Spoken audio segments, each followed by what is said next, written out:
waaw tey taxaw seetlu bi lan la rek dégg nañ ba léegi Mimi mi ngi ŋàññi waa Benno Bokk Yaakaar waaw gis nañ boobu ba léegi mi ngi ŋàññi waa Benno Bokk Yaakaar di xaxaat troisième mandat wu président Macky Sall waaw loolu moom Sénégalais yëpp pare nañ pour ñu ci ëpp bokk pare nañ pour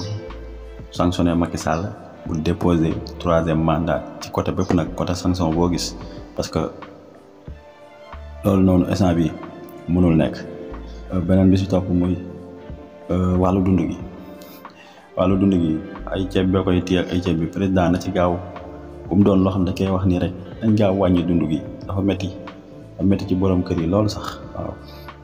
beneen bi si topp mooy dégg naa benn accident doomu ministre Mariama Sarr def na accident daw après bi muy daw mu fiiraat keneen jàpp nañ ko dafa garde à vue après ñu bàyyi ko defal lu mujj fenn doomu ministre la def na soog cooli dina bëri def na accident moo xam ne ku mu fiir dee na deewul mujj fenn léegi benn baadoo la mooy def accident du ko tey ñu téye ko si kaso bi mun nag da koy publier nag naan diw moo defoon ko accident nangam léegi ku fi def accident dañ lay teg si yoon te amaana ko doomu ministre yi ñu ngi def lu leen neex waaw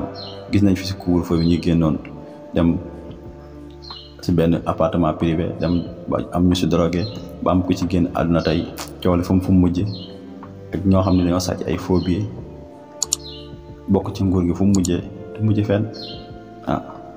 ko defee rek bàyyi ci xel ñun bu baax ko defee tamit journal yi